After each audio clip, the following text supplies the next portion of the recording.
itu kepada semua media saya ingatkan, janganlah membuat berita-berita yang provokatif, berita-berita yang ada aroma adu domba, berita-berita yang membuat gaduh. Pada malam ini saya umumkan untuk seluruh, yaitu anak bangsa, insya Allah besok hari Sabtu tanggal 12 Desember 2020 di pagi hari, saya bersama pengacara akan datang ke Polda Metro Jaya, insya Allah.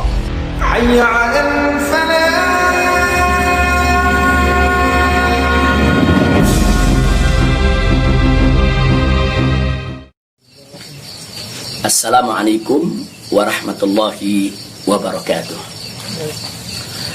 Kepada segenap rakyat dan bangsa Indonesia yang saya cintai, semoga kita tetap selalu menjaga protokol kesehatan, tetap selalu berupaya secara bersama-sama mengatasi pandemi yang sedang melanda kita punya negeri. Insya Allah, Allah angkat segera pandemi yang terjadi saat ini. Amin ya rabbal alamin. Nah, kepada seluruh masyarakat, dalam kesempatan ini saya ingin menyampaikan hal yang saya pandang amat penting sekali berkaitan dengan status saya sebagai tersangka di Polda Metro Jaya.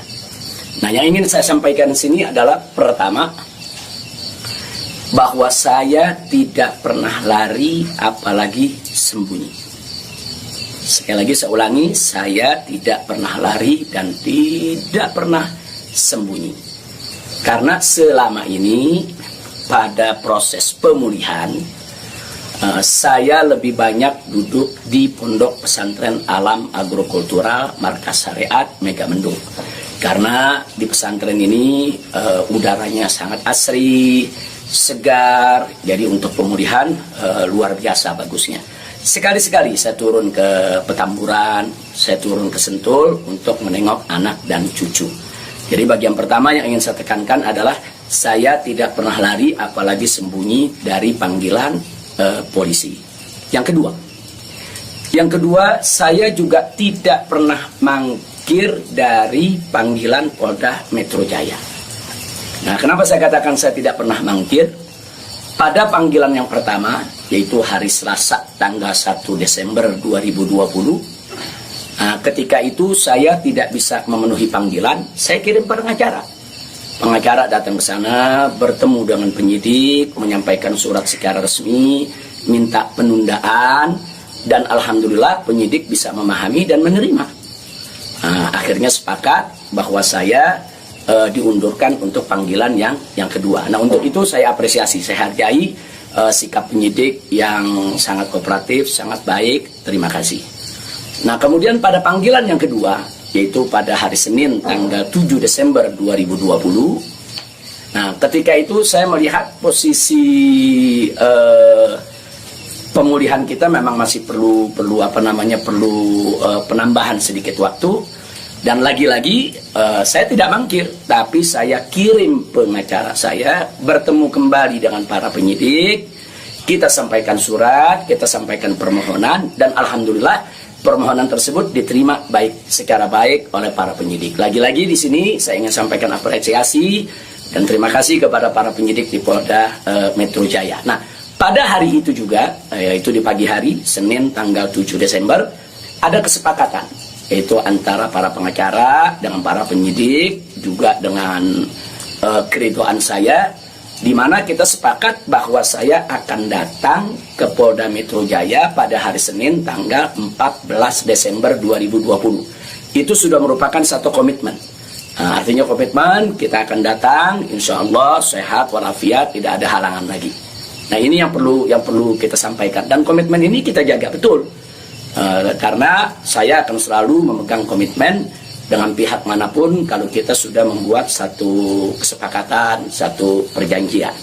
Nah, karena itu di sini yang perlu saya sampaikan juga pada hari yang sama, yaitu pada tanggal 7 di hari Senin tersebut, secara mengejutkan, sebagaimana kita tahu semua, di mana di siang hari Bapak Kapolda Metro Jaya mengumumkan tentang tragedi penembakan 6 Laskar FPI yang selama ini setia mengawal saya. Tentu ini satu peristiwa sebetulnya tidak ada sangkut paut dengan soal panggilan saya. Maka itu pada pagi hari itu saya tetap kirim pengacara, saya tetap mengurus urusan panggilan, karena memang kita tidak pernah sangka kalau penembakan itu berkaitan dengan Polda Metro. Karena saat itu kami masih mengira kalau itu adalah orang tak dikenal. Nah, ala kulihal, setelah itu yang mengejutkan kami pada hari Kamisnya, yaitu tanggal 10 Desember 2020, secara tiba-tiba Polda Metro Jaya mengumumkan saya sebagai tersangka. Ya, tentunya saya, para pengacara semua terkejut karena 2 panggilan sebelumnya itu saya masih berstatus sebagai saksi, dan itu pun belum sempat diperiksa. Rencana pemeriksaan tanggal 14 Desember, yaitu hari Senin yang akan datang ini.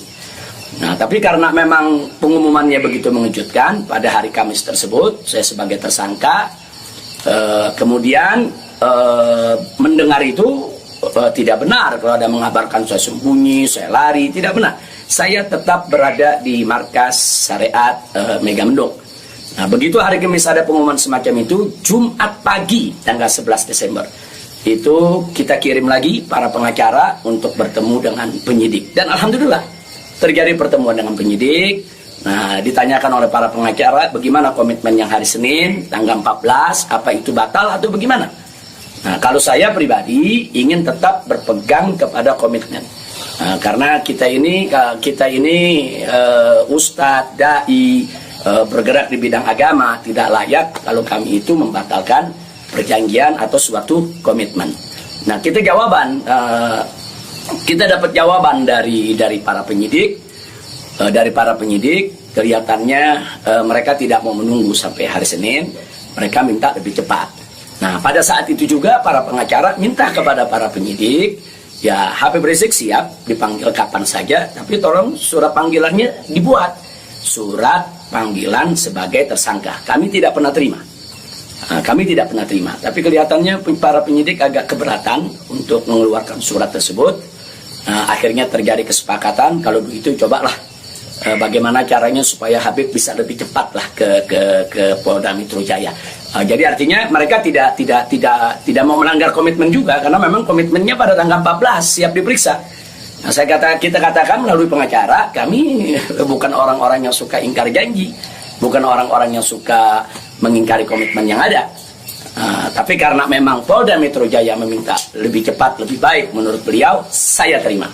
Nah, karena itu pada malam ini saya umumkan untuk seluruh, yaitu anak bangsa, insya Allah besok hari Sabtu tanggal 12 Desember 2020 di pagi hari, saya bersama pengacara akan datang ke Polda Metro Jaya, insya Allah.